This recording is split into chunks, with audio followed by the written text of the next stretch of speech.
اسرائیلی فوج کی جانب سے غزہ پر فضائی حملوں کا سلسلہ تیسرے روز بھی جاری ہے۔ اسرائیلی حکومت نے غزہ پٹی کا پانی بند کرنے کا حکم بھی جاری کر دیا ہے۔ اسرائیلی وزیر توانائی نے کہا کہ غزہ کا پانی فوری طور پر بند ہوگا۔ میں اسرائیل کو سپورٹ کر رہی ہوں کیونکہ جس قسم کی ویڈیوز آ رہی ہیں کہ چھوٹے چھوٹے بچوں کو اللہ اکبر کر کے ان کی گردنیں کاٹی جا رہی ہیں، اس قسم کی ویڈیوز بھی موجود ہیں سوشل میڈیا پہ دیکھ کر، تو وہ دیکھ کر تو جو تھوڑی بہت ہمدردی اگر تھی بھی فلسطین سے یا حماس سے، وہ خیر مجھے پہلے بھی نہیں تھی لیکن بالکل سے ختم ہے، اور بالکل میں ان کو یہی سمجھتی ہوں کہ حماس جو ہے وہ ایک ٹیررسٹ کہلانے کے بالکل حقدار ہے۔ اسرائیل کی ڈیفنس منسٹری کی طرف سے یہ اناؤنس کیا گیا ہے کہ غزہ کو مکمل سیج اس کا جو ہے وہ کرنے کا فیصلہ کر لیا گیا ہے، جس میں ان کا فوڈ، الیکٹریسٹی، واٹر، جو بھی اس طرح کی چیزیں وہ ان تک نہ پہنچ پائیں۔ آرزو، میں آپ سے 100% اتفاق کرتا ہوں کہ حماس ایک دہشت گرد تنظیم ہے اور حماس کے پیچھے ایران کی فنڈنگ ہے۔ دوسری جانب ہم دیکھتے ہیں کہ عرب ممالک اس پر مکمل سی خاموشی نظر آ رہی ہے۔ اسرائیل کی خواتین اور عورتوں کے ساتھ جو سلوک کیا ہے، ان کے جس طریقے سے قتل و غارت گری وہاں پر کی ہے، جیسے ان کی عزتوں کو تار تار کی ہے، تو وہ بات کر رہے ہیں اخلاقی سپورٹ کی۔ اسرائیل کا علاقہ ہے وہ پچھلے 3000 سالوں سے یہودیوں نے اس کو آباد کر رکھا ہے اور اس سرزمین کے اوپر سب سے پہلا حق یہودیوں کا ہے۔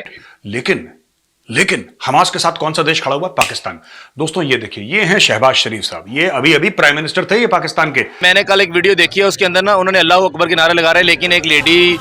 وہ ان کی فوجی ہے، اس کے کپڑے اتارے ہوئے ہیں، اس کو اپنی گاڑی میں رکھا ہوا ہے۔ دوستوں میں آپ کو بات بتاتا ہوں، یہ پاکستان نہ یہ آتنک۔ میں اسرائیل کو سپورٹ کر رہی ہوں کیونکہ جس قسم کی ویڈیوز آ رہی ہیں کہ چھوٹے چھوٹے بچوں کو اللہ اکبر کر کے ان کی گردنیں کاٹی جا رہی ہیں، اس قسم کی ویڈیوز بھی موجود ہیں سوشل میڈیا پہ دیکھ کر، تو وہ دیکھ کر تو جو تھوڑی بہت ہمدردی اگر تھی بھی فلسطین سے یا حماس سے، وہ خیر مجھے پہلے بھی نہیں تھی لیکن بالکل سے ختم ہے، اور بالکل میں ان کو یہی سمجھتی ہوں کہ حماس جو ہے وہ ایک ٹیررسٹ کہلانے کے بالکل حقدار ہے۔ آپ کیا کہیں گے؟ آرزو، میں آپ سے 100% اتفاق کرتا ہوں کہ حماس ایک دہشت گرد تنظیم ہے اور حماس کے پیچھے ایران کی فنڈنگ ہے، اور حماس کے جو رہنما ہیں، اگر آپ ان کے پاس موجود ڈالرز دیکھیں، اگر آپ ان کا لائف سٹائل دیکھیں، اگر آپ ان کے بچوں کا لائف سٹائل دیکھیں، تو آپ کو بڑی مماثلت معلوم ہوگی کہ کس طرح سے پاکستان کے جو مذہبی علماء مدرسوں میں بچوں کو بیوقوف بناتے ہیں اور اپنے بچوں کو ویسٹرن یونیورسٹیز میں پڑھنے کے لیے بھیجتے ہیں۔ ہمیں اسرائیل اور فلسطین اور حماس کے طرف جانے سے پہلے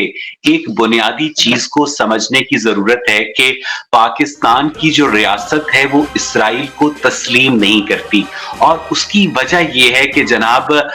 فلسطینیوں کے اوپر اسرائیل جو ہے ان کی دانست میں ظلم کر رہا ہے، لیکن ایٹ دا سیم ٹائم آرزو کاظمی، ریاست پاکستان بھارت کو تسلیم کرتی ہے، اس کے ساتھ ڈپلومیٹک ریلیشنز بھی رکھتی ہے، اس کے ساتھ کرکٹ ورلڈ کپ بھی کھیلنے جاتی ہے، اور باوجود اس کے کہ ان کی دانست میں بھارت کشمیریوں کے اوپر ظلم کر رہا ہے۔ یعنی ایک ہی ترازو ہے، ایک ہی یارڈ سٹک ہے، ایک ہی پیمانہ ہے، لیکن اس کے دو مختلف قسم کے انہوں نے نتائج برآمد کیے ہیں۔ اس کے پیچھے جو پاکستان کی اسٹیبلشمنٹ کی جو انسٹیٹیوشنل سائیکالوجی ہے، یا جس کو آپ ڈیپ روٹڈ انسٹیٹیوشنل میموری ہے، اس کے پیچھے قرآن مجید کی وہ آیت ہے کہ یہود و نصارہ تمہارے دوست نہیں ہو سکتے۔ اب نصارہ جو ہیں وہ کرسچنز ہیں اور یہود جو ہیں وہ یہودی ہیں۔ پاکستان میں اگر آپ نے کسی کو گالی دینی ہوتی ہے تو آپ اسے کہتے ہیں او یہودی کے بچے، بکواس بند کر۔ اس کا مطلب یہ ہے کہ یہودیوں کو ایک نفرت کا استعارہ بنا دیا گیا ہے، اور نصرانی جو یعنی جو نصارہ ہیں ان کے ساتھ آپ کے ہر طرح کے ریلیشنز قائم ہیں۔ تو یہ آدھی آیت